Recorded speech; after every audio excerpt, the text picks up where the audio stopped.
As the director of the Cardinal Bea Center for Jewish Studies of the Gregorian University, I'm very honored and pleased to welcome you here for this evening, for this debate on Jewish Catholic relations in the Francis era, achievements and challenges. That's the title. It's an honor to have been asked to host an event which is part of the 3-day program. You correct me, but I think it's a 3-day program of the AJC leadership in Rome with different meetings, meetings in the Vatican. I think there's even an audience with the Pope, and meetings also with people in the field of Jewish-Christian relations, government officials in Italy, friends of the AJC. I'm particularly pleased to welcome here John Shapiro, who's president of AJC, okay, and David Harris, the CEO, okay, who's over there. Thank you for coming and for having asked us to host this event. Also very happy to welcome here His Excellency Oren David, the Ambassador of Israel to the Holy See, right here with his wife. I'm sorry, I don't know your name yet. Nava. Pleased to meet you. Also Father Norbert Hoffman, who's over here, who is the Secretary of the Commission for Religious Relation to the Jews inside the Vatican. And of course, it is a great privilege, and I don't really need to introduce our two speakers. Rabbi David Rosen, I won't tell you what his CV is because we will still be here tomorrow. Thank you. But he's right now the International Director of Interreligious Affairs for AJC. And is that correct? Correct.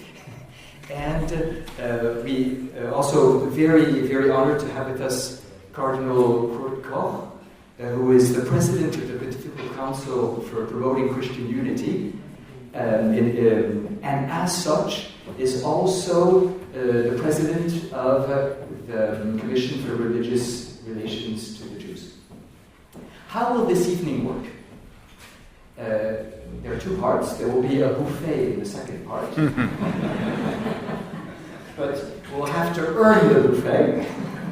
And earning the buffet means that basically we'll have a dialogue, a debate, mainly between our two speakers. I will ask questions.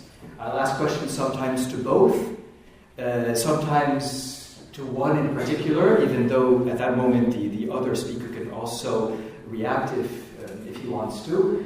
I will also ask questions at some point the audience if there are questions, and I do hope and I'm sure there will be questions. We'll have a microphone going around. So that will basically be the way this evening is managed.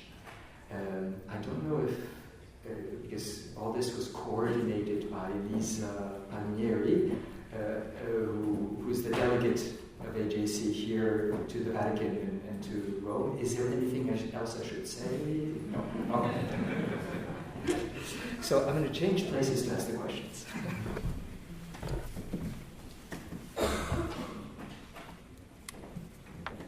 Hello? Hello. It's a bit weaker, isn't it? It's fine. It's fine. Okay. So maybe a few questions to warm up, to start off.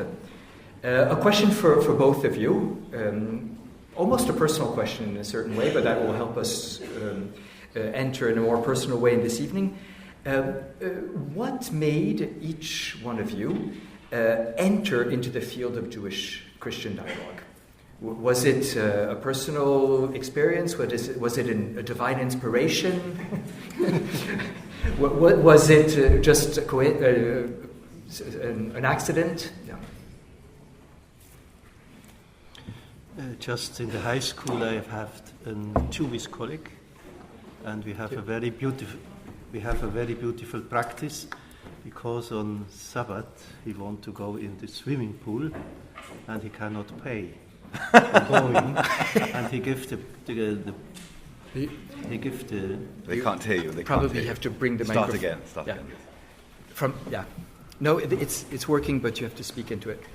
And then he have paid on Friday afternoon. Can you start again? Yes.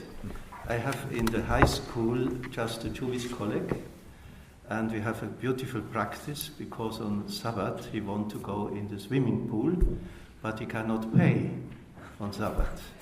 He has given this holds on Friday afternoon for us and for him, and on Sabbath we have paid for him, and we have a free entrance in the swimming pool. And then in the faculty I have made my You could call this a baptism of friendship. Yes. And then I have made my studies in Lucerne, the theological faculty, and in this faculty we have an institute for Jewish Christian research with the famous Professor Clemens Thoma. And I have heard 2 years this lecture. And then as bishop I have the responsibility for all ecumenical dialogues in the Bishops' Conference in Switzerland, and also the relations with the Jewish people in Switzerland. And when I come to Rome, I'm very glad that also in the Pontifical Council for Promotion Christian Unity, the relation with the Jewish people is included in our, or joined to our Pontifical Council, and not in the Council for an interreligious dialogue, because the relationship with the Jews is an other, that the relationship with all the other religions. All has said John Paul II by visit the synagogue in Rome, that the relationship between the Catholic Church and the Jewish people is not extrinsic but intrinsic. And this is a very beautiful phrase. Thank you. So I was a very young rabbi of what was the largest Orthodox Jewish congregation in the world in Cape Town during the height of apartheid. And it was very important for me to be seen to be engaged in building bridges against the government policy, and for my community to be seen to be engaged in that. So one of the few ways you could get people to come together across what was called the color bar, the racial divide, was religion. The authorities would be a bit nervous about touching you if it was to do with religion.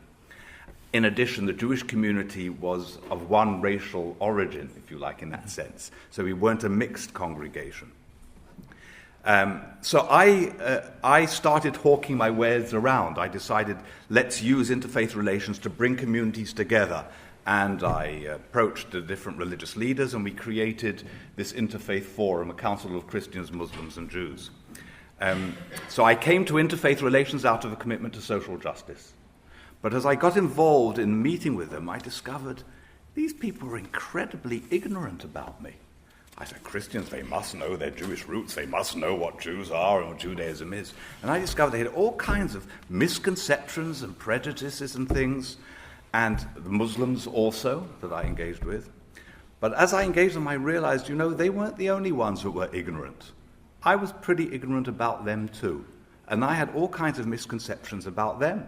And if I want to be understood, I need to understand. So as I really got involved in this, I realized this was enormously important. It was essential way to combat prejudice and bigotry, to be able to promote understanding of our community, and to be able to identify those causes that we share and values we share, and to be able to promote them. And then when I was appointed Chief Rabbi of Ireland, a predecessor of mine, Lord Jacobowitz, used to say, 95% of Ireland is Catholic, 5% is Protestant, and I'm Chief Rabbi of the rest. So it's a little bit of an exaggeration, but you can't be Chief Rabbi in Ireland and not be involved in interfaith relations. It's almost a sine qua non of the job. And then they tell me that during the Second World War they used to say, join the army and see the world. I discovered you join interfaith and see the world. It was much more fun and much more exciting and stimulating. And there were not many Orthodox rabbis at that time, I'm going back 40 years, that were terribly interested in this. So I used to get a pretty large slice of the cake, and loved it and took to it. And I'm very lucky that the most significant Jewish organization in the world in terms of many aspects, but especially in terms of the history of interfaith relations, because AJC was really the pioneer, came and asked me to be its ambassador, its Jewish ambassador to the religions of the world. So I couldn't fantasize about a more wonderful job than I have today. And I'm very lucky to have been in the right place at the right time. So I had the experience with Catholic, especially with the Catholic Society in Ireland. When contact started with the Holy See, the State of Israel asked me to be part of the team that negotiated the agreement together with Israel and the Holy See. I think perhaps in the Ministry of Foreign Affairs, they felt comfortable at least meeting with diplomats and with legal experts, but on the other side were also men of the cloth, so it would be a good idea from the Jewish side as somebody who knows the difference between a Catholic and a Protestant. So I was involved to be able to do that, and therefore I've interfaced with the Holy See both interreligiously and interstate as well.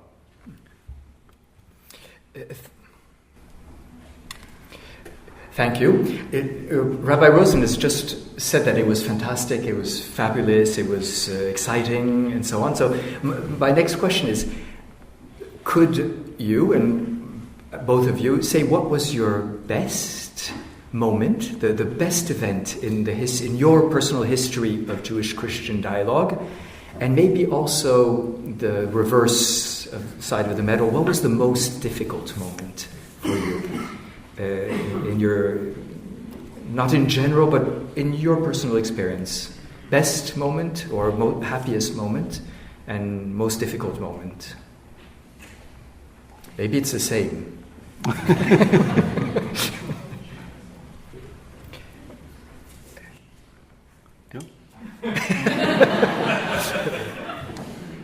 I think the best moment, the best event was the Jubilee of 2015 in the place of St. Peter Square, when the Pope was present and has commemorate 15 years of the decree of Nostra Aetate and Article 4.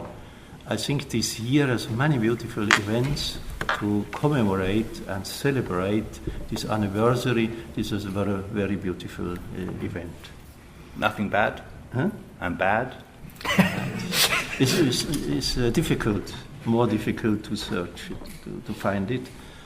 I think it's very, very difficult moment was the finish of the excommunication with the Bishop of the community of St. Pius X, and all the reaction in the world that we have many, many reactions, bad reactions against the Pope is anti-Semite, and all this reaction was not as true. But in the situation was very difficult. I was in this time president of the Swiss Bishops' Conference.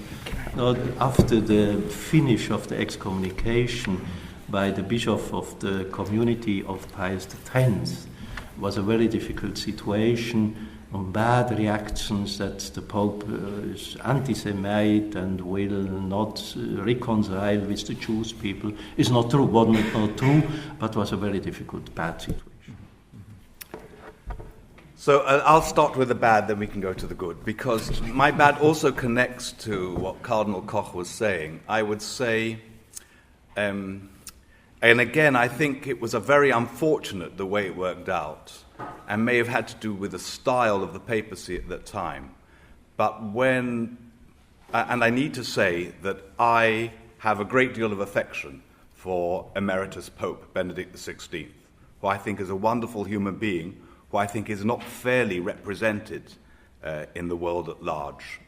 But I think that he unintentionally let us down over the reformulation of the Triduum prayer, the prayer for Easter regarding the Jews, when he could have, I think, reformulated that in his efforts to try to win back those elements from Pius X in the language that reflected the general missal, the changes that had already been made by Paul VI, but chose to use language that was closer to the earlier, more problematic text, which made it look as if there was some prayer for the conversion for the Jews that was being endorsed by the church.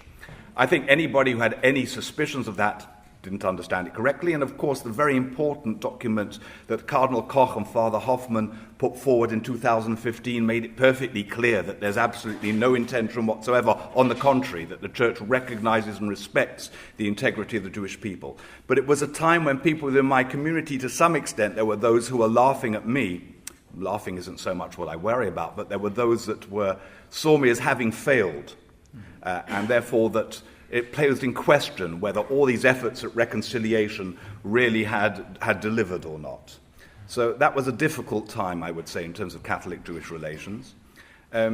There are so many positive things, including that presentation of the 2015 document where Cardinal Koch invited me to be able to respond. And that was a first. There never before had a Jew been asked to respond to a Vatican document at the press conference and at its presentation.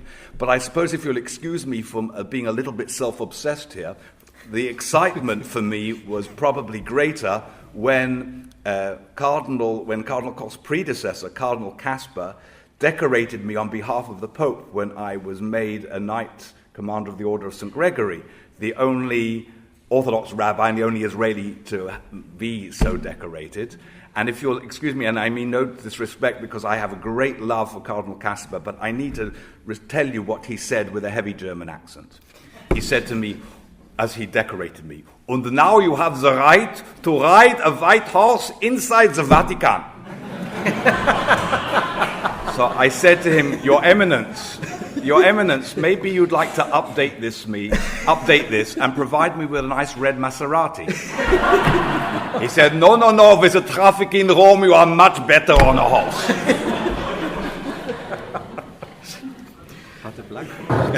I don't know if the AJC delegation came by horse or by... You should have, yeah, probably. You were talking, Rabbi Rosen, I'm going to ask a question that's more for Rabbi Rosen, about this moment in which basically the Jewish community was laughing at you for maybe the trust you had put in the Catholic Church. And it's really a big issue. We know that when Nostra Aetate came out, one of the reactions, for example, Rabbi Berkovich said, okay, there's this document, but with all the past history and all the weight of this past history, we have to wait a few generations before we know if we can really trust the Church and if the Church is really serious about changing and if the Christians really understand what this means. You obviously have not waited too many generations before entering into the field, but my question is, I'm going to put it bluntly, do you trust the Church? And it's not exactly the same question, but it can be related. Have there been moments in which you yourself, not only people around you, felt mistrust and felt old mistrust coming up? Or is this not really an issue for you? So, we all know the difference between an optimist and a pessimist. But why does the pessimist see the glass as half empty, and why does the optimist see it as half full?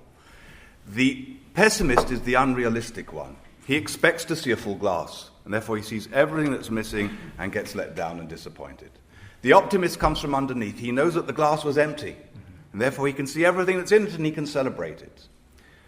Where you think we were just 80 years ago, let alone earlier in history, where the Jewish people was demonized, seen as the devil incarnate, and if they suffered, they deserved it, that they were rejected and cursed by God as well as replaced by the Church.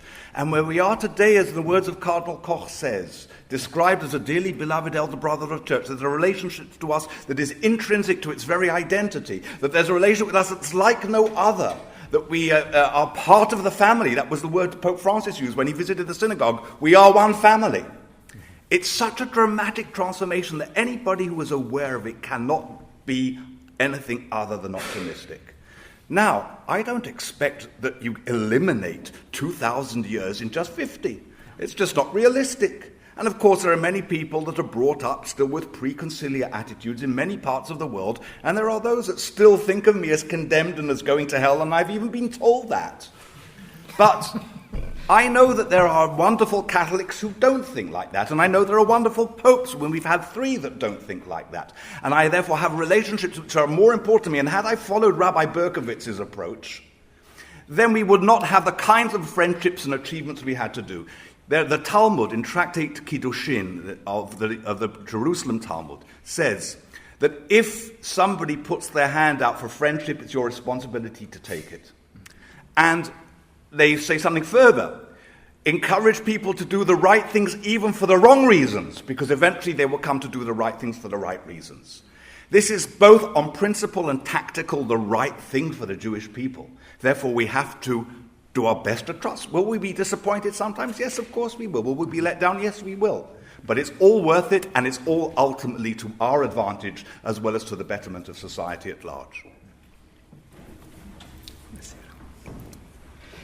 So you would say that you think, of course I can't ask neither Rabbi Rosen nor Cardinal Koch to prophesy, but you think this is really a permanent change in the Catholic Church?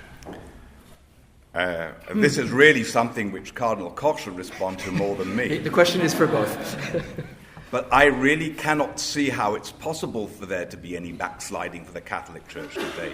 This would mean rejecting 5 popes.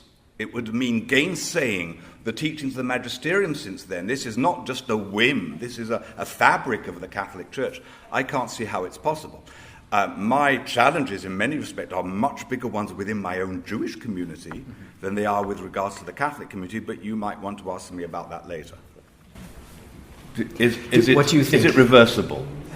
It's clear. Okay. It is irreversible. Irreversible. It's clear.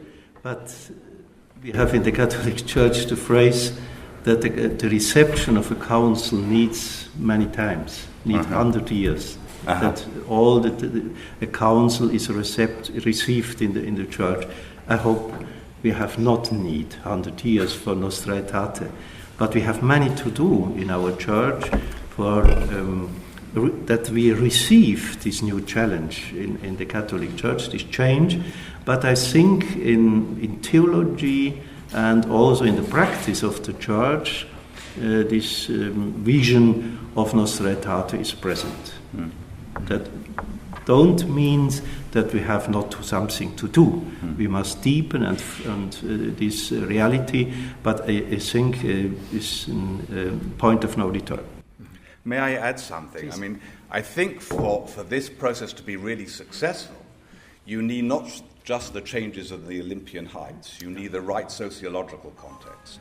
So where Jews and Catholics are minorities in a broader society in which they feel an intrinsic part, an integral part, and they live alongside one another, there you have the perfect sociological setting for the internalization of this change. And where is that? North America, above all the United States, where it's a Jewish minority is much smaller than the Catholic minority, but it's a vibrant minority.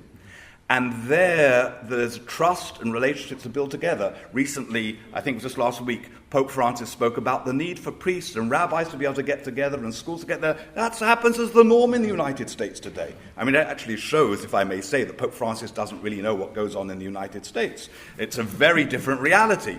In Europe, it's a much bigger challenge, and he's right in Europe.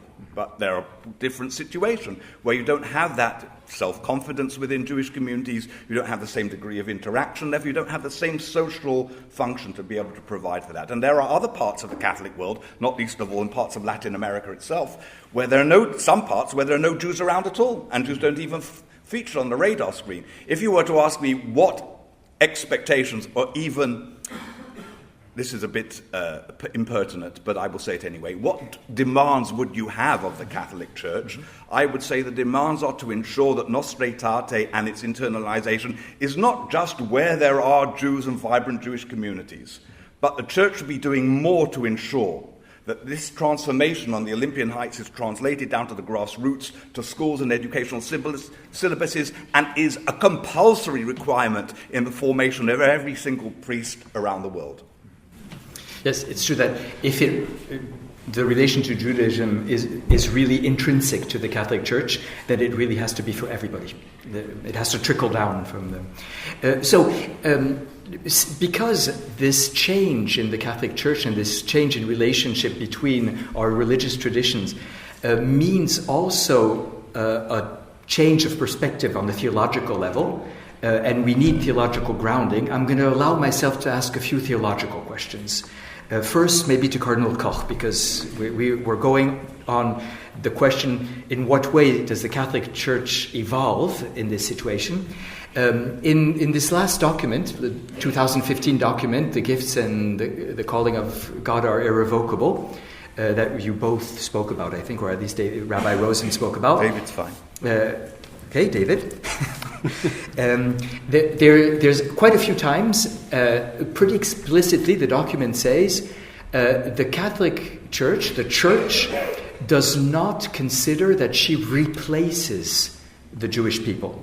And at one point it is even said, the Church cannot say that the Jewish people is not the people of God. And I think this is a very important step, to be able to be very explicit about this. But at the same time, the Church says that she is the new people of God. And sometimes even, this is in the Vatican Council, the new Israel. I'm going to be very direct. Isn't this contradictory? How do you hold together the fact that the Church does not replace the people of God, and that the Church still says we are the new people of God? It's a very difficult question, and we have an alternative. Some theologians don't speak about the Old and the New Testament, but about the first and the second. But I don't mean that is a good help, because all people want to be the first. America first. It's very difficult how we can reconcile the unity between the two testaments and the difference between two testaments. And I think this is the very fundamental question in the theological vision in the relation between Jews and Catholics. The fundamental question is how we can see together, of the one side, the conviction of the Jewish people that the covenant of God with Israel is never revoked, is valid.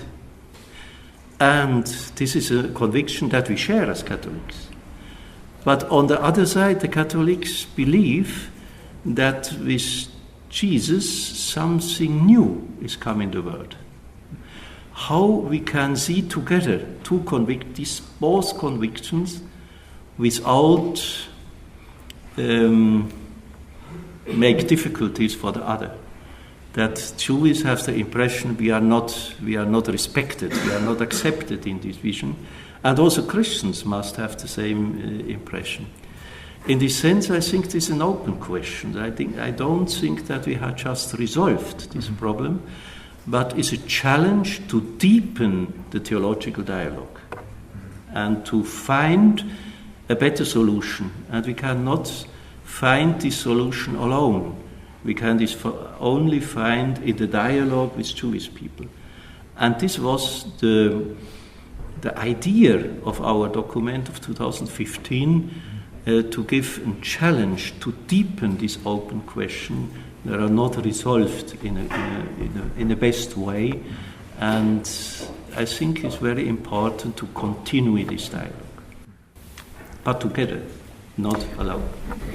So if it's together, I suppose David should also say something. So obviously we have to respect each other's self-definition.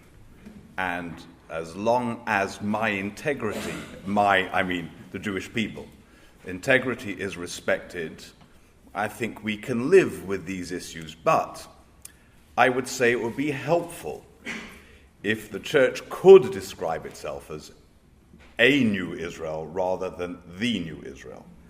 the new Israel suggests replacement. A new Israel does not necessarily suggest replacement. And I have no problem referring to the church as a new Israel. On the contrary, I see it as complementary. And that's difficult within my community. There are not many Orthodox rabbis that would say, I see the church as a new Israel, which again begs the challenge that I have within my own community. But I think that's what we should strive for.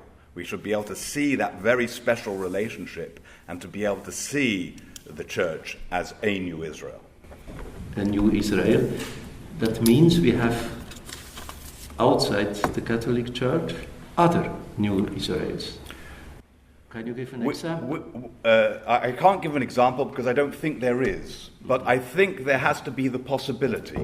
What do I mean by why is the church a new Israel? This can't be based for me on the personality of Jesus of Nazareth, because if the personality of Jesus of Nazareth meant what it means to you, then I would be a Christian, and I'm not a Christian. But what it means is that I recognize that what is holy for me as divine revelation, the Torah, that you call the Old Testament, is sacred scripture for you. The moment you affirm my sacred affirmation, you are part of me by definition. And therefore you are a part of me. Now, if someone else were to come along, some new religion, gobbledygook, was to come along and to say, we gobbledygookers also believe that the Torah, the divine revelation, is God's word, then they would be a new Israel as well. So it's the possibility rather than the specificity. I suppose one of the questions is also, what does new mean in this case? Because new is often considered as another. But I'm not sure that is the biblical meaning of new. A new heart is not a heart transplant. It's a renewed heart. But okay, that's also another. But Rabbi Rosen, you just said that in a certain way you consider that we, Christians, the church, are part of you. That's a very powerful affirmation. And it's true that it does correspond to what Christians say when they say that they are part of the covenant, or that they, through faith, become children of Abraham. This is part of the New Testament. It's part of Christian faith.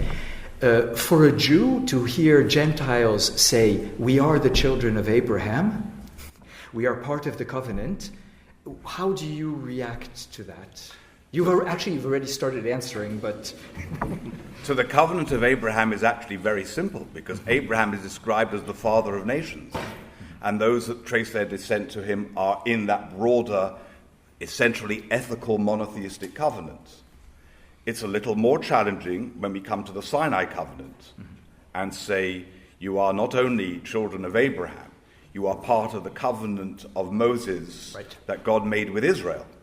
Then, of course, I have to say to you as an Orthodox rabbi, where do you distinguish, on what basis you distinguish between what you consider to be eternal and what you consider to be valid to jettison and to reject? And I have never heard a good answer from any Christian theologian to describe the answer to that question. The idea suggests that there is a clear distinction between an ethical law and a ritual law will not hold water. What is the Sabbath? The Sabbath is as much an ethical as it is a ritual. What is a relationship between parents? These things have many different aspects to them. If you are part of the covenant, then that actually has certain practical obligations in its regard. So that's not for me to answer, that's for you to grapple with in that regard. But nevertheless, the moment you affirm my sacred text, then we have a bond that is, by definition, of a very special, unique character and quality. And I would go even one stage further and would say that I have a stake in your fair representation. Because the moment you are affirming that text that is my sacred text, you are also its custodian, and I have to recognize, I'm recognizing you its custodian. Yeah. Therefore, if you are portrayed in the world as, God forbid, hypocrites or failures or, God forbid, oppressors, that is my humiliation too. And therefore, I have a stake in your success as a religious community, in your image as a religious community. That is part of my duty to sanctify God's name in the world. Mm-hmm. That would lead me to another question, which is close. But do you want to say something about the difference between the law of Moses, the covenant with Moses, covenant with Abraham, an eternal dimension of the law or not, or another way of approaching the question? I want to continue our dialogue about old and new people of God. Yeah. Can we say we are the one people of God together? Jews and Christians are one people of God, and not the great difference between first and second and new and old. Is this a better solution? I don't think so, because you are not accepting my peoplehood criterion. Because my understanding of who I am is not just a faith, but a faith born out of a peoplehood and a peoplehood born out of a faith. And therefore Jewish, if you like, ethnicity, Jewish peoplehood is inextricably bound up with Jewish religiosity. And therefore this actually, I think, is the real break with the church. The break was not the question of, do you accept Jesus as the Messiah? We have today a movement within Orthodoxy that claims that their rabbi was the Messiah. Nobody suggests we need to expel them from the Jewish community because of that. We might think they're a bit strange, but we don't advocate expelling them because of that. And that wouldn't have led to the break in itself.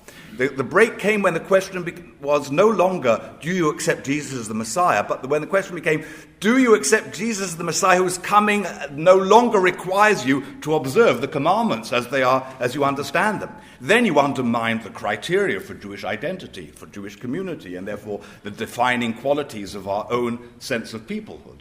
And therefore, we are not one people for as long as you are not one people. You can become part of my people, you can convert, and we would accept you with special love, and we would be delighted. But we don't believe you need to do that. We believe that God loves you as a good Christian, in which case we are not one people. But we are uniquely connected to one another, and in a sense, covenantally connected to one another. So covenantally connected. So you would say we are not together children of Moses, but we are together children of Abraham. I would say I'm happy to accept you as a child of Moses, but then you've got your dilemma as to how you're going to relate to the covenant. Yeah. But I like very well also Moses. Good. I like very well also Moses. Not only Abraham. I have to tell you also that I was Moses' successor, you know that. Because before I was Rabbi of South Africa, I was chaplain to the Israeli Defense Forces in West Sinai. And we refer to Moses in Jewish tradition as Moshe Rabbeinu, Moses our rabbi, because a rabbi is a teacher. Mm-hmm. So to the best of my knowledge, between me and Moses, there was no rabbi on a regular basis in West Sinai. And now it's back with the Egyptians, so I don't have much competition for the title. So should I call you Rabbi Moshe now? Or we can go back to this if we want to, but actually the question I have now, I'm going to keep on asking one or two more theological questions, so we don't let go of the theological issue right away. You are happy to consider that we could be one people, even though our definition of peoplehood is not the same, or at least Cardinal Koch says, can we say we're one people? You say, well, not really. Not really. If I put it in another way, the Catholic Church has been more and more explicit about the fact that our relationship to Judaism is unique. It's not the same as to any other religion or any other religious tradition. Cardinal Koch reminded us about this before. Would you say the same as a Jew about Christianity? So allow me to reiterate. There is no other religion in the world that affirms our sacred scripture as theirs. That is the unique relationship between the Christian world and the Jewish world. Therefore, we are uniquely connected by that covenant, which is the Torah, that you would call the Old Testament. Now, I agree. But I have a good friend of mine who's an Orthodox Jew in Israel. He once said, he doesn't have a very, very extensive religious education, but But he did do a yeshiva, so normally he should... That's something. Yeah, and it's already a lot. And he told me, okay, Christians get the scriptures right, but Muslims get God right. Mm. That's very interesting. And that was kind of a shock, you can understand. I understand why he's saying this from a sort of philosophical point of view, monotheism and so on. Would you say something like that? I hope I would be a little more diplomatic than using such kind of language, but I definitely do resonate with the message. Mm-hmm. So there is a unique bond with the Christian world rooted in our scriptures that are a foundation of who you are, that uniquely binds us. But theologically, Islam is much more comprehensible for us than Christian theology is. If I could understand the nature of the Trinity, or indeed of vicarious atonement, or of the corporeality of the divine that is central to Christian teaching, then I would be a Christian. I can't understand them for the life of me. It doesn't make any sense to me at all. And for that reason, therefore, if I can't comprehend your theology, of course, theologically, there's a gap between us that is unbridgeable. It's much easier for me to understand what a Muslim believes. But I still feel uniquely connected to you in a way that I don't feel to the Muslim.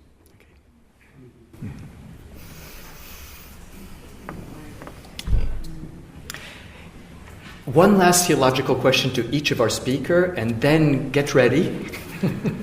The microphone will go around the audience. I don't know who to start with. Maybe Cardinal Koch? Yeah. Okay. Judaism always considers that the relation to the land of Israel is part of its identity.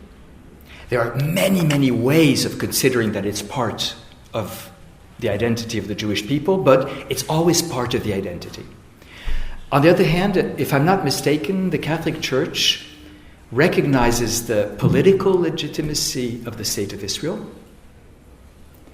of the return of the Jewish people on the land and their sovereignty on the land, but says that it's not a theological question, or that it should not be a theological question. Pope Benedict, in the article he wrote last summer, it was in German and translated into French, so probably most people here have heard about it but not really read it. But in his article he says that there is only a political legitimacy and no theological legitimacy. Don't you think that the Catholic Church needs a theology of the land of Israel? It's so rooted in the biblical promises. It's not cancelled or annulled by the New Testament. How can we go about with this question? I think this is a very difficult question, and in this sense we have avoided in the text of 2015 because we have not a clear solution of this. But I don't say that the question of the land of Israel is not a theological question. Because we see that for the Jewish people it's very important. And I must recognize it. We have another vision, theological vision of this. And I think also Pope Benedict doesn't say this only political. He said also is a sign of the faithful of God to Israel. And this is a very theological vision. I think for us it's very difficult. We must see 3 points. First of all, the land of Israel is promised land in the Bible. Secondly, the state of Israel. And thirdly, the politic of the state of Israel. And I have the impression we cannot identify these 3 things, politics, state and land. But we cannot divide these 3 things. But how we can find a solution between the not separation of these 3 things and the not identification of the 3 things. This is for me the open question, and I hope we can deepen this question in a better dialogue between Jews and Christians. But for me it's very important. I see that for Jewish people this is a very important question, and in this sense I cannot say this is not a theological question, because it's a challenge for us and we must deepen it. But I have the impression that also the critic of the politic of the state of Israel is just an anti-Semite behavior. And here I have fear that this provokes anti-Semitism in the world. And in this sense, I think it's very important to distinguish these three things, but not to separate these three things. But this is only a vision for a better discussion in the future. We're certain this is really probably one of the main questions that we will have to deal with. But you would agree with me, Eminency, that it's not only because the Jewish people thinks it's important that we have to think about it, but it's also because it's the promises that are in the scriptures that we consider a revelation. I agree always with you. No, this evening. This is clear. It's the content of the Bible, but I say we have a different interpretation of this promised land in a Christian tradition and a Jewish tradition. And in this sense, I say I must respect and recognize this other vision of the Jewish people in their interpretation of the Bible. I don't know if David wants to say something. The only thing I would say is that, consciously or not, in the preamble to the fundamental agreement signed by the Holy See with the State of Israel, ushering in the establishment of full diplomatic relations between the two, that declaration is put in the context of Catholic-Jewish reconciliation and the changes within the Catholic Church in its approach towards Jews, Judaism, and Israel. So that itself says something significant.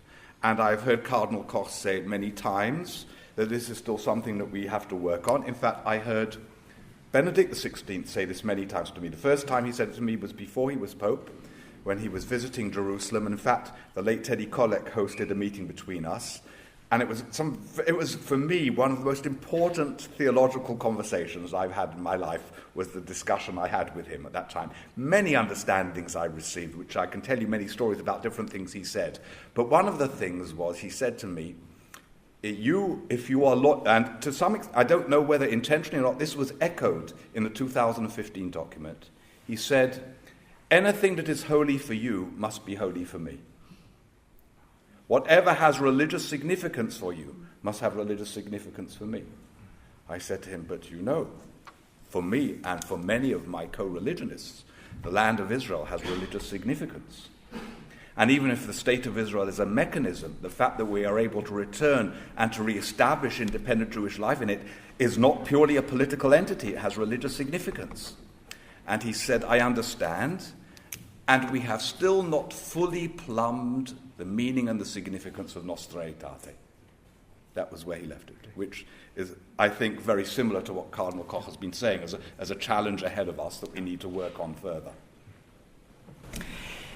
So if everything that is holy for you is holy for me, now a question for Rabbi Rosen, for David.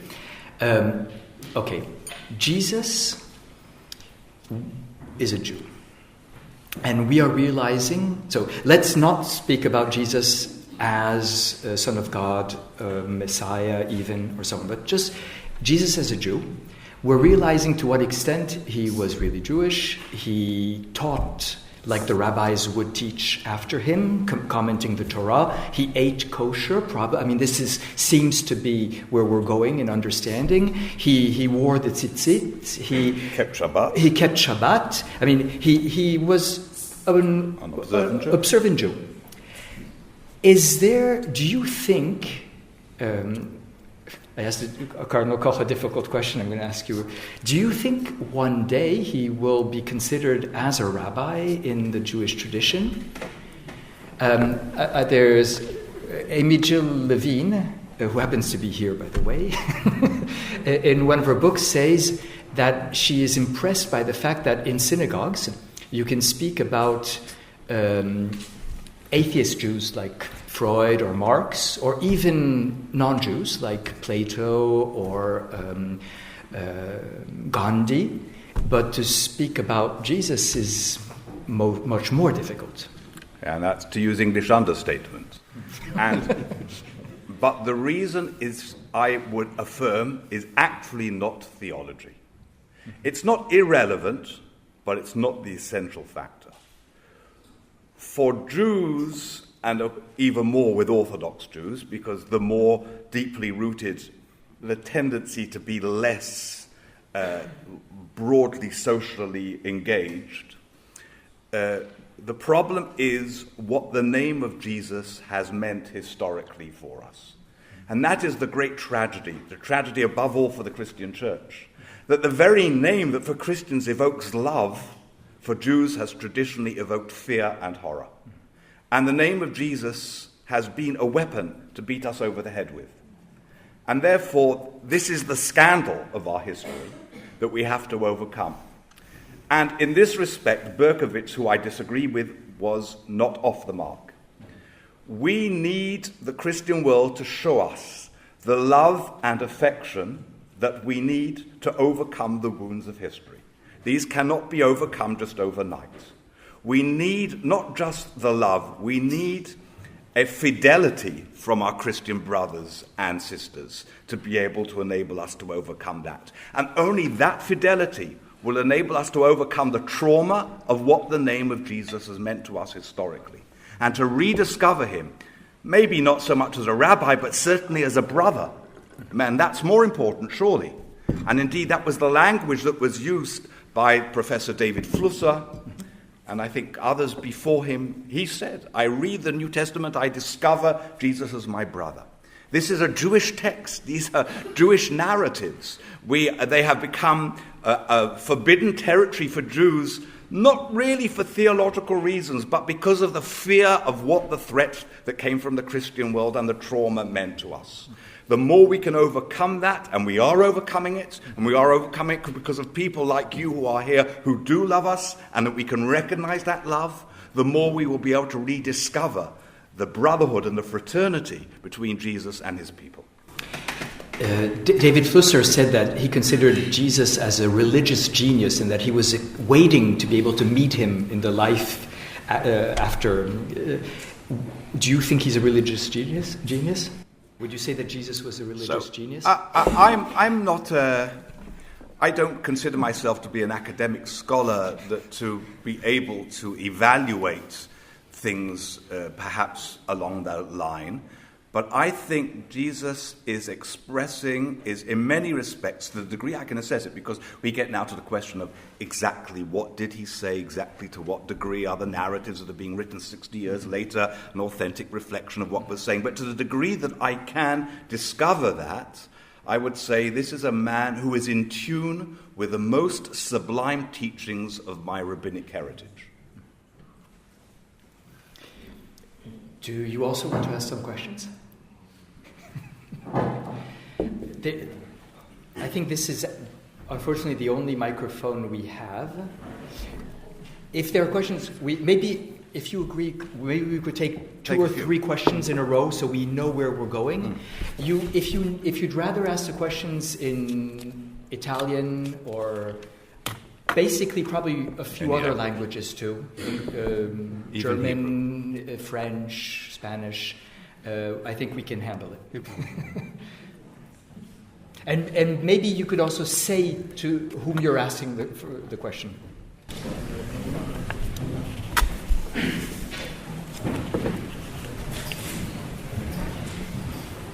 Hi, this question is for both of you, and I appreciate very much this conversation has been on a theological level, because I think as was discussed, without having that basis, it's pretty difficult to go much further.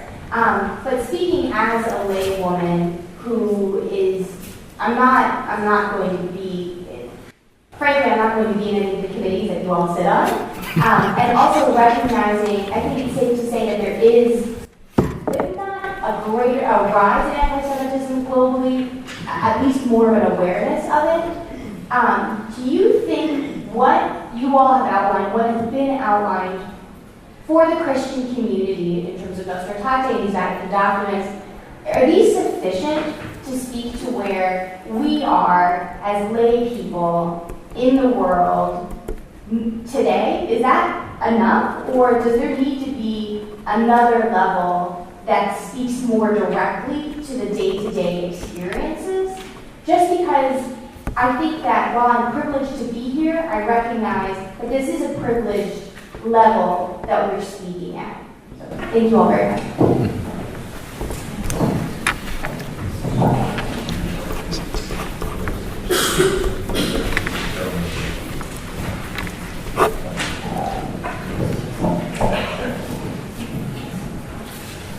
Good evening. My name is Fagel. I'm from the Interfaith Center for Sustainable Development, and I have a question about the future of interfaith activism together. For example, there is a lot of interfaith work, like my organization, for environmental purposes, and I'm curious to hear where you would both, or all three of you, would be interested in promoting more interfaith dialogue, relationships.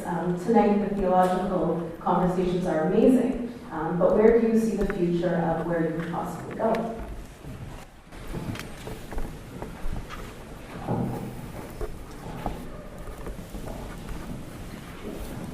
Good evening. My name is Marco Politi. I'm a journalist. It's a question for Rabbi Rosen, because just you spoke about brothers and brotherhood. In the declaration the Pope signed a few weeks ago in Abu Dhabi with Al-Tayyib, the great imam of the Sunnite Al-Azhar Mosque, there was a special theological principle stating that to believe means to see the other as a brother to love. Pope Francis always has a very broad vision. We could say that it is in three circles. There is the inner vision, which is the special tie between Jews and Christians. There is the broader vision of the children of Abraham, the three monotheistic religions. And then there is the global vision of everybody being children of God. So you spoke before with Cardinal Koch about the great changes which have happened in the last 50 years, cultural, mental changes, theological changes between Jews and Christians. How much would you say, from your experience of the Jewish world community, has developed a sense of being brother, of brotherhood to the Christians? So the question is now the other way around. Thank you.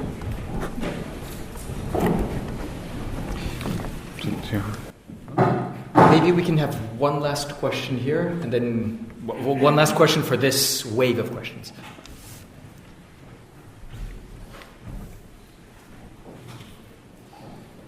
Good evening, I'm Father Raphael Berkey, enrolled in writing a doctorate about covenant, so I'm very interested in the conversation. And my question is to Rabbi Rosen.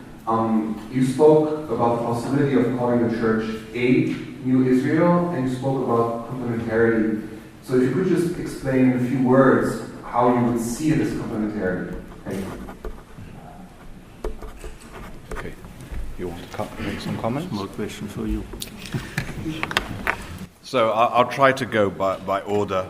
So let me just affirm what has been already implicit, but let me make it explicit. Today, the Catholic Church is not only not part of the problem, it's part of the solution in terms of anti-Semitism. And today, one of the greatest champions in combating anti-Semitism in Europe is the Catholic Church. If I think about the stands taken of the Bishops' Conference in Hungary or in France, they are superb. And if I think, of course, of Pope Francis, who has not only condemned, as his predecessors did, anti-Semitism as a sin against God and man, but has said anti-Zionism that denies Israel the right for its own integrity is anti-Semitism and therefore is a sin against God and man. That's an incredibly powerful statement. The issue that you're raising comes back to the one I was talking about early on, of how do you get the issues to filter down to the grassroots, and that's an educational task above all. And there we need to urge our brothers and sisters in the church to perhaps work harder on this issue, just as there are things that we have to work harder on too. This has to come, obviously, though within the Catholic world, out of a genuine desire to do so. They need to take seriously what is a sin and the sinfulness of anti-Semitism. And therefore, as in church that ultimately seeks to eradicate sin or to combat sin, this should be very high on its agenda. We can't do much more than simply say that. And even if I take the issue, we've got the fundamental agreement that was signed between Israel and the Holy See, in which the Holy See undertakes to work together with the Jewish people, with the state of Israel, to combat anti-Semitism. Is it doing enough? I don't think so. I think if it really takes anti-Semitism seriously as a sin, it should be working much harder in different parts of the world together with the Jewish community or independent thereof to try to eradicate it. I'm not suggesting, God forbid, that that's because there is an insensitivity to the sin of anti-Semitism. But I'm saying that very often it's not taken seriously enough. And we need to understand that anti-Semitism is not just a problem in and of itself. Of course it is, but it's much more than that. It's ultimately the barometer of the health of a society at large. And that needs to be fully understood by the church and therefore acted upon more effectively. So with regards to environmental collaboration, so I don't know whether you were in the Vatican this morning, but then you know that we have this conference, and it was, again, this visit of ours, of AJC's delegation, has been very providential. It came together with this wonderful conference on the Sustainable Development Goals, of which I was very honored to be invited to be the Jewish spokesperson. And once again, it's almost now normative for the Catholic Church to have a conference on global issues and to invite a Jewish and a Muslim voice. This is really very remarkable. And it was a very wonderful occasion. And we have a lot to thank Pope Francis in terms of leadership on environmental issues. Not to forget Ecumenical Patriarch Bartholomew, who was the Green Patriarch even before Pope Francis got wise to the environmental ecological issues. And these are critical, important issues, because if we don't have a home to live in, for whatever the factors are that lead to the ecological challenges, and everything else we do are moving the deck chairs around on the deck of the Titanic while we head for this iceberg that's going to destroy us. So we have to take these issues very, very seriously and look at ways in which we can collaborate and work together. But I wouldn't want to suggest that acting together is a stage ahead of dialogue. It's a different kind of engagement. There are various forms of dialogue. We use today the language of the dialogue of life. There's a dialogue of action, and there's a theological dialogue. I think there's a danger in modern society that sometimes we are too action-focused. I like the phrase that's been attributed, I think, to Maurice Udall and to others. Don't just do something, stand there. We're so obsessed sometimes with saying, don't stand there, do something, that sometimes we just get caught up on doing things. And we don't spend enough time listening to one another, trying to learn from one another. Above all, seeing the divine in the other, recognizing the other as a child of God, being able to see the divine presence in the eyes of the other when we encounter. And that, I think, is a message which we as religious people, as people of faith, above all, have to be able to communicate within society. That should lead us to action. That's what I was saying this morning. You can't really call yourself a religious person seriously if you're not concerned about the poor, the vulnerable, the needy, and above all, the divine creation around you. If it's divine and you say it's a creation, how can you be impervious and insensitive to what it is? So obviously there are operational issues. But I don't want us to fall into the trap of thinking that action is somehow better than dialogue. They are all important, each in their own way. So to some extent, Mr. Politi, my answer here, I'm already answering you.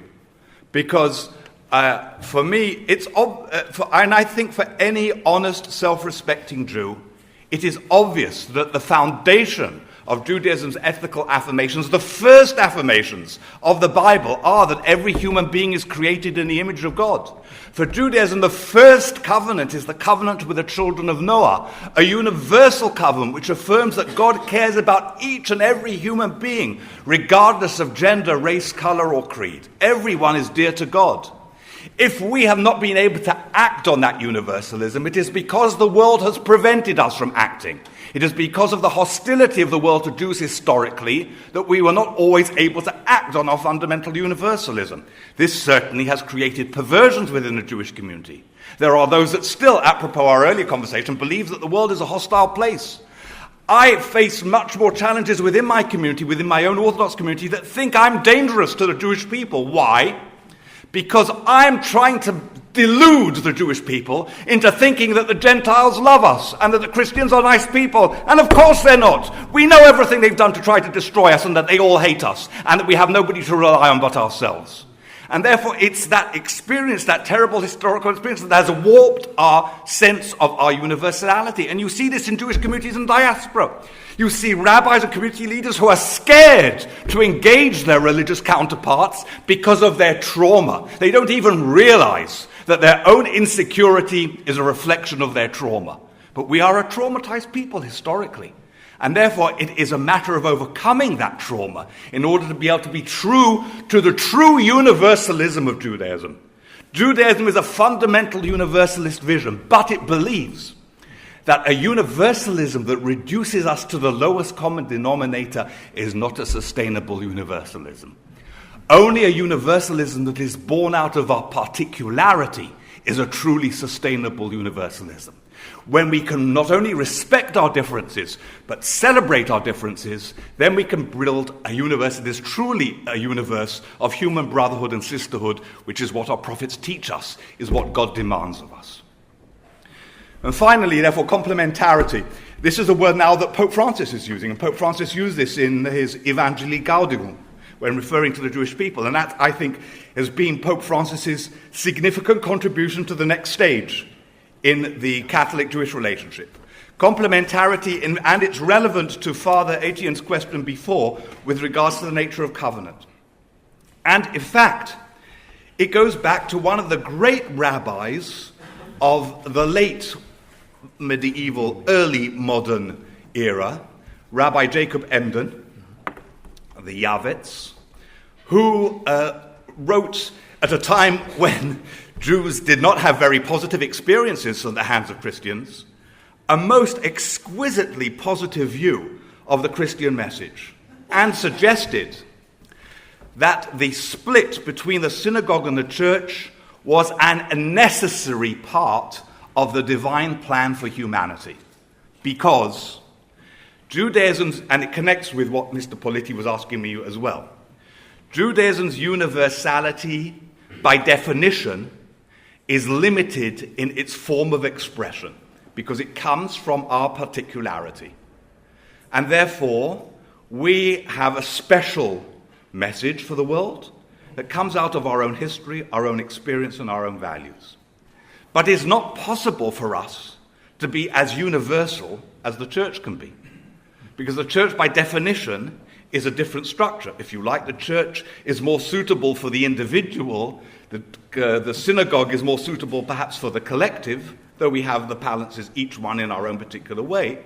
But there are ways, and this goes back again to Maimonides, and in fact even earlier to him, to Saadia Gaon, who believed that Christianity and Islam, according to them, were vehicles by which the universal truths of Judaism were brought to humanity. So these are two different models of serving the divine economy.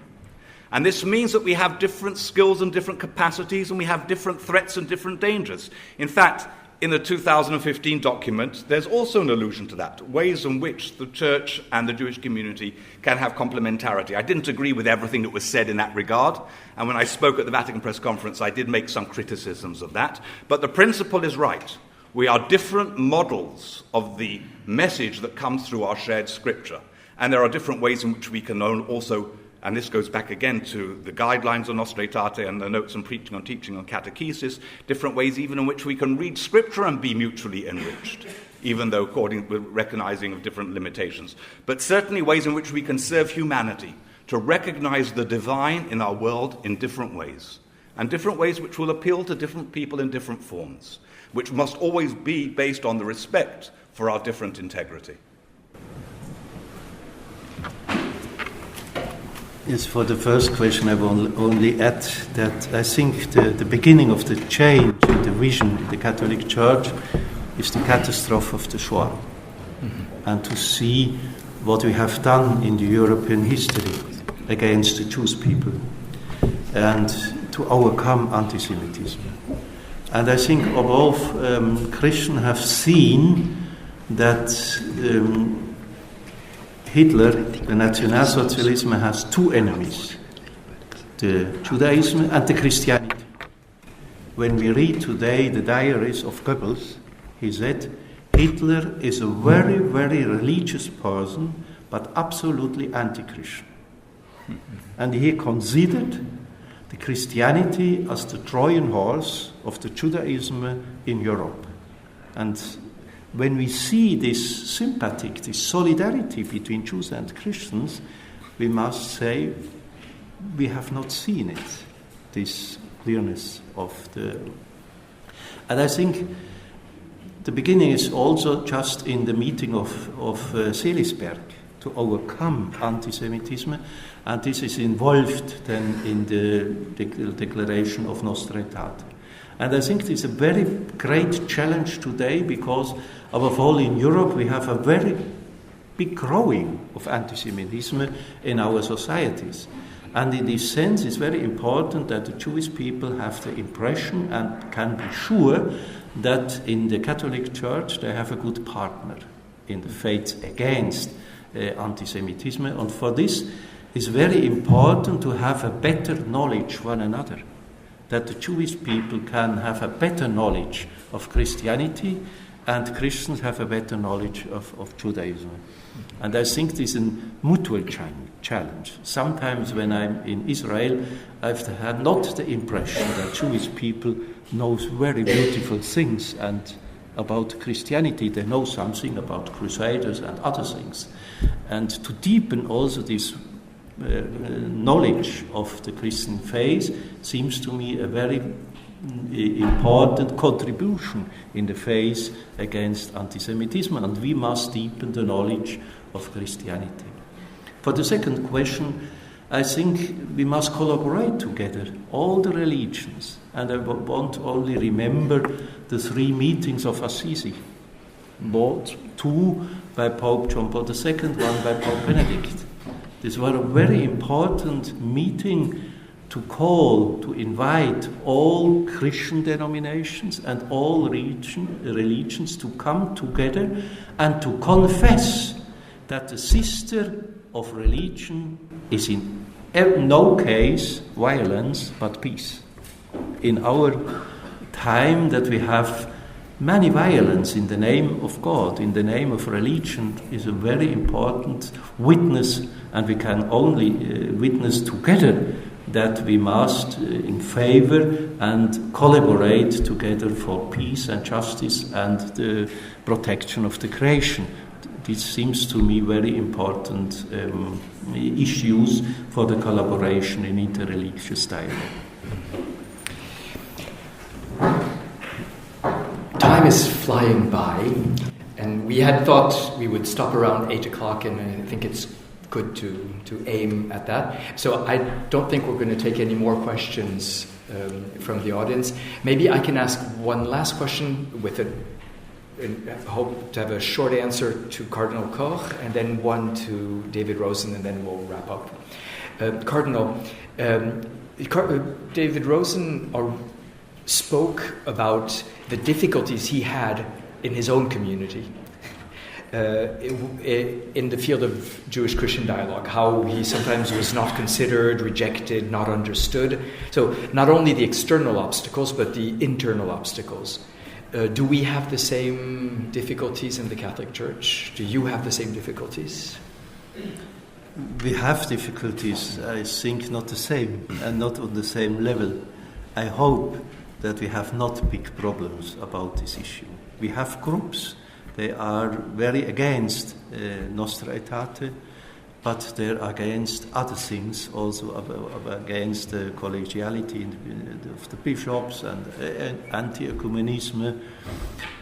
But it is a difficult question. I have the impression that the knowledge of this dialogue is not very known in all fields in our church, and this must be deepened. This is very clear, because we cannot have a dialogue when we don't have a knowledge about one another. And in this sense, I think a very crucial question is the question of the mission of the Jews. For the Catholic Church, it's very clear. We have said also in our document, and we have a very clear, strong declaration of Pope Benedict, that we don't have, Christians are obliged to evangelize the people, but they are not obliged to evangelize the Jewish people. Of course, we recognize and accept the validity of the known revoked covenant. But we have some people, some groups, and I think also in evangelical situation, they cannot agree with this issue. And I think we have many to do to deepen this. And for me, it's very important that the question what you have raised about the prayer of Good Friday. Here we have the problem. For me, not the content of the prayer is the problem, but the title. Right. We have changed. The Pope have changed the prayer, but that doesn't change the title. And this is very difficult. When we have newspaper, the people read the title and not the content sometimes. No, this is the problem. We must change the title. But the prayer is an eschatological prayer, that on the end of the time we hope. And this eschatological hope is for me the best argument against the mission of the Jews in this world. Thank you. And David, you've already started answering this question, but what's your dream? What's your dream for Jewish-Christian relations? It's too early. My dream is universal peace and harmony. I mean, but while that's what we all dream for, in the meantime, we all have to do the best we can to make the world a better place, to contribute as much goodness as we can for everybody around us. So that's my dream. Many thanks. So, with the chairman's permission, I would like to invite one of our lay leaders, very special lady, Mrs. Aisha Bulchandani, to be able to come up here and to express our thanks, even though, if you like, this was an AJC event, it was made possible by above all, by the Gregorian University, by the Carl Becerra, by Father Etienne Vito, and of course, it was wonderful to have the honor of Cardinal Koch with us. So I would like to invite her up to be able to say a formal thank you.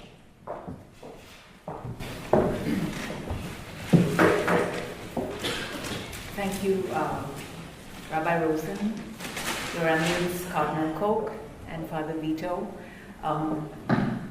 I would like to. My name is Aisha Bochandani.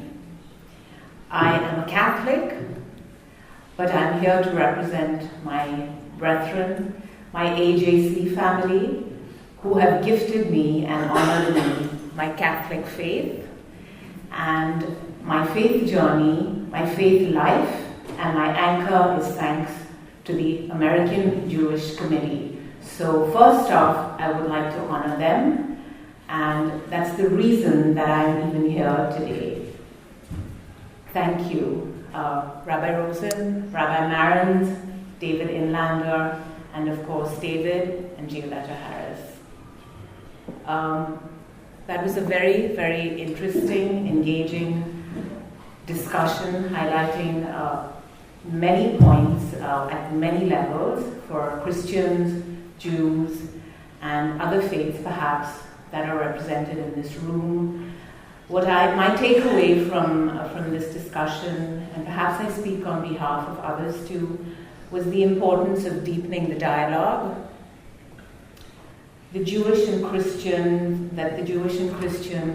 people are covenantly connected, as I feel covenantly connected as a Catholic today with the American Jewish Committee and the Jewish people at large. and respecting and celebrating our differences versus highlighting our differences. And finally, what I thought was very astutely put forward today by Rabbi Rosen, there are different ways for all of us to serve the divine economy.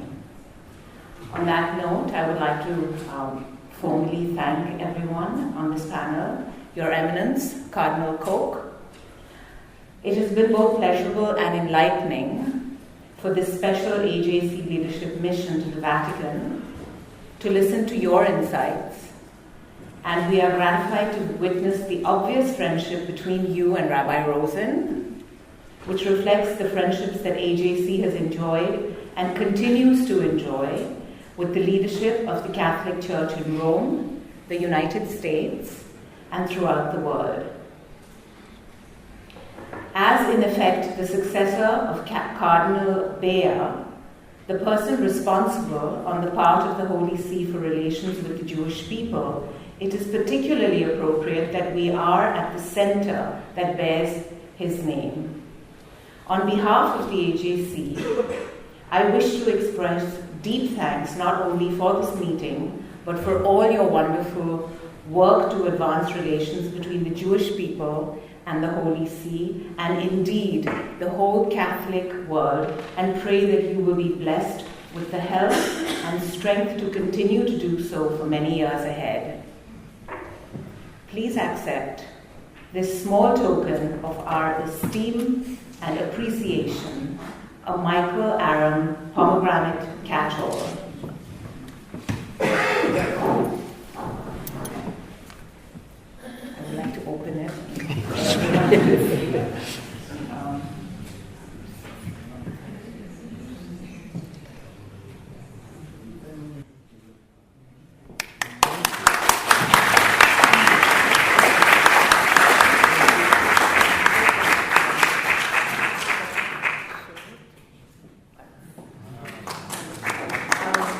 It is an artistic piece that echoes the sweet experience we have had together. Its design reflects the characteristics of the pomegranate, a fruit that is important to the land and the state of Israel, and the Jewish tradition. The Jewish tradition suggests that there are 613 seeds in a pomegranate, equal to the number of mitzvahs, commandments, or good deeds in the Torah. The blessing of the pomegranate, our blessing for you, is that you continue to be filled with the mitzvahs, the good deeds, like the bountiful pomegranate. Thank you.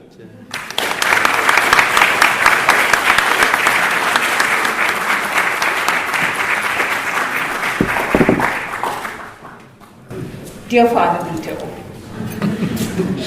we thank you most sincerely for so ably moderating this evening and for so warmly hosting this AJC delegation and all guests this evening. As you know well, it was AJC who commissioned Rabbi Abraham Joshua Heschel to be the principal Jewish interlocutor with the Cardinal Bea, who was appointed by St. John the 23rd to advance what was in fact the revolution in the relationship between the Church and the Jewish people. On behalf of AJC, it is my honor to present you with this gift and wish you the same blessing represented by the pomegranate, and that you continue to be filled with the mitzvahs, good deeds as it is.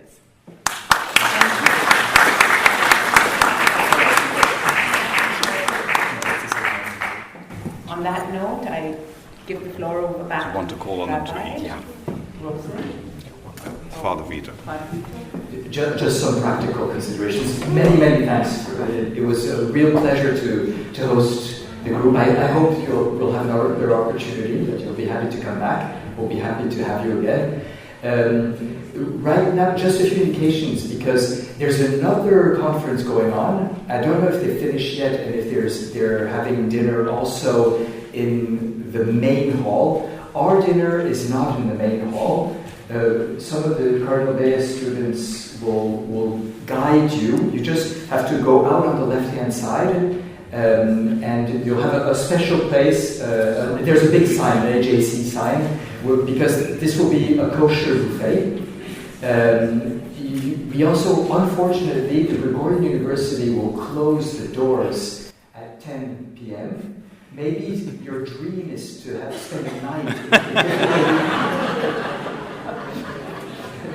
This is Vatican ground, so you can say I spent a night in the Vatican.